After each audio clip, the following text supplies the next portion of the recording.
say to all of you, Huzzah! Huzzah!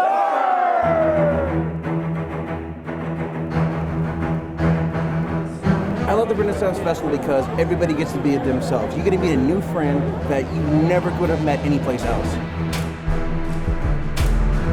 Most glass blowing is done in pairs or in teams of 3. We're going to be hammering downward right here on the corner, and that's slowly going to form the point of our blade. Excited for this day's competition. The food, the fun, the shows, huzzah!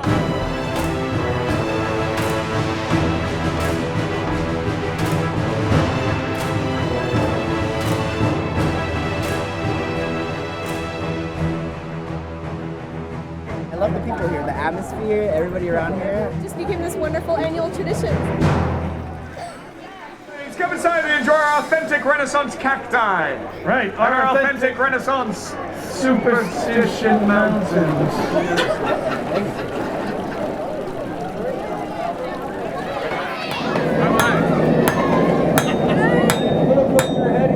First thing what we're going to do once that's heated up is we're going to take a bit of that curve out of it. So we're kind of flattening out the center. That's going to be your handle. We're going to be hammering downward right here on the corner, and that's slowly going to form the point of our blade. After we get that straightened out, we'll forge out that point. 2 hands, and hit. There you go, just like that, and stop. All right, I'm going to hit with you. So, hit, just like that. Perfect, you're doing great. And stop. And then hit the flat.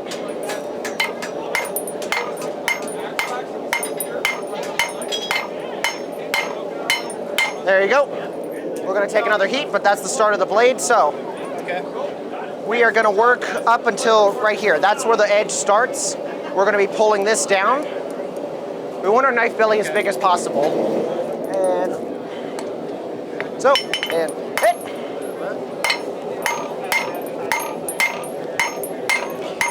There you go. And stop. All right, a little lighter on this side. And stop. Just gonna.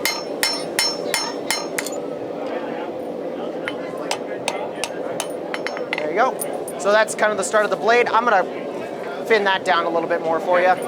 Let's see. So after I do that really quick, that's only gonna take a couple of hammer blows. I'm gonna take this ball peen hammer and I'm gonna angle it right where your finger group's gonna be, and I'm gonna say strike. You're gonna hit once. I'm gonna come off, strike, and we just keep doing that back and forth. Don't try to hit it multiple times. You'll hit something that might not be this hammer, so.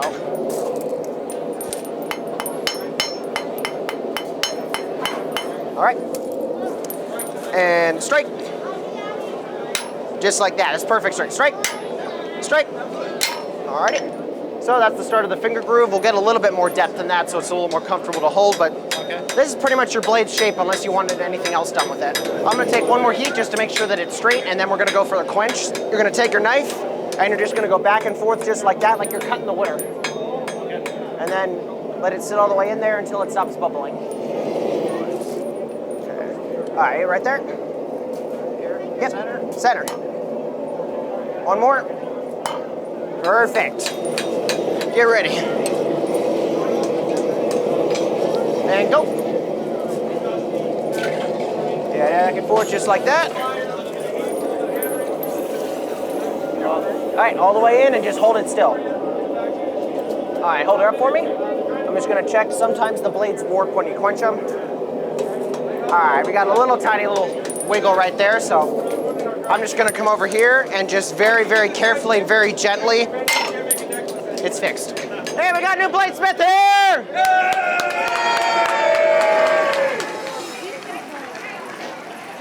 A lot of people think a pirate's favorite letter would be R. That'd be a misconception. His first love is the sea. We're here to win the contest, actually, the best dressed pirates. It's a 5-hour car ride from Vegas, but it's well worth it. I love the Renaissance Festival because I get to dress like this. This is fun. It's a replica of, if you've seen A Knight's Tale, the second suit of armor that Heath Ledger wore.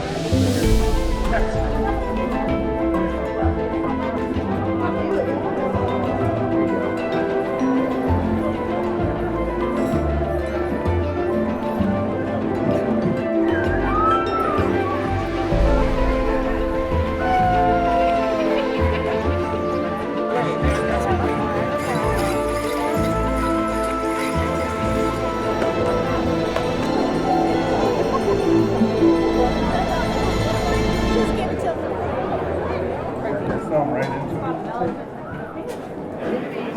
We're going to be making a glass-blown platter, kind of like what you see hanging up on the wall of the gallery area. It's going to be a red, specifically it's called garnet, and we're also going to add little bits of chaotic black, very, very thin black strings along it. It's a special spin-out procedure, and we use a special color for this. It's called a duro color. It's called duro because it has actually a high fluorine content, which makes it very, very stiff. It doesn't get hot very easily, so we can blow that color out with very, very small adjustments to that color. So there's a couple different ways we can add color to glass. Robbie is doing one. He is currently heating up what we call bar or rod. It's just raw glass melted down into this cylinder form with different metal oxides, and the different metal oxides that it's melted down with give it the different colors. How did peoples in previous times, before we had propane, which we use today, how did they get the temperatures required to melt the glass? Historically, they were able to reach the temperatures of 2100 degrees Fahrenheit with a wood-fired furnace along with some bellows. So they were able to melt glass with just charcoal wood fire. We're gonna get some clear glass on the end of this blowpipe here. This blowpipe is just a hollow stainless steel tube, so you can blow in one side, air comes out the other. And we'll use this to actually inflate the glass from the inside. We're gonna shape this bit of glass up over here at the marver. And the reason why they called it a marble is because they used marble slabs historically for this tool. So glass blowing would have started about 50 BCE in the Roman province of Judea, modern-day Israel and Palestine area. Glass making, however, has been around for about 3,000 years, so about 2000 BCE is the first evidence of glass making. Glass is made primarily with silica. Robbie's showing you an example of quartz. Quartz is about 90 to 95% silica. It's a very high content of silicon. And that's what's going to be necessary for melting down the glass. Sand, like you find at the beach, has about a 70% content of silica, and it doesn't create as much of a pure glass it'll kind of give it sort of a greenish tinge if you melt down just sand. Going to bring over the black duro here. He's going to touch it down and he's going to swing it back and forth as I rotate my piece. This is going to create a very, very cool spider web texture on the final piece. It's a very, very fun thing to watch. One of my favorite things to do. Robbie did that very, very well, by the way. He had to deliver that piece, that bit of black, at the perfect temperature, and while he was delivering it to me, he was probably holding his breath because he needed to be very, very precise with his movements. So we have gathered the final amount of glass, and this is what we're going to be working with for the rest of the piece. And we'll start the process of blowing it out, tooling it, and shaping it. So when I have finished with this piece, it'll sit in that annealing oven for about 12 hours while it slowly cools down. What that's going to do is relieve any thermal stress that is built up in the piece and sort of relax it. So we're about done blowing out the main body of the plate, but we're going to attach a little bit of clear glass, which we can use as a hanging device or even a flat place where we can rest this on the table. All right, so Robbie's got a bit of glass and he's going to cut that off at the marver. And I'm going to try and stab this on the center of the bottom here. Thank you, Rob. And this is going to form a foot or a place of resting for this glass-blown vessel. What we're going to do now is we're going to heat this piece very, very hot. And as it heats up, I'm going to slowly increase the rotational speed of my pipe. And that's going to start to use centripetal force to start opening up this plate and flattening it out. And that will be the final piece, but we're not done yet. We still have to take this off this punny rod. So we're going to introduce a little bit of water to that punny, that bit of glass that Robbie applied earlier. And I will give my rod a little bit of a shock with a wooden bat right over here. And that shock should isolate the shocks that go down the rod and into this punny mark, making a clean break at that punny junction. Just like that. Thank you, Rob.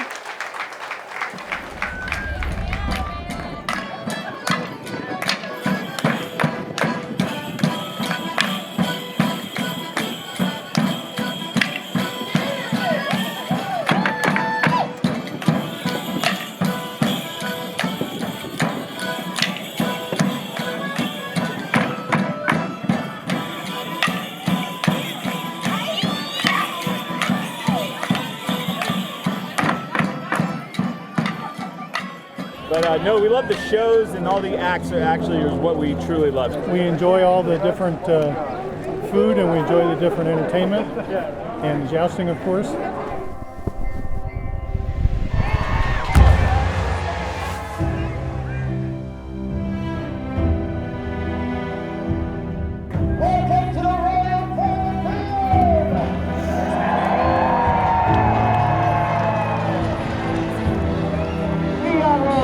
Excited for this day's competition. Let your champions hear your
I want to try it though. You guys want to see 5 cylinders?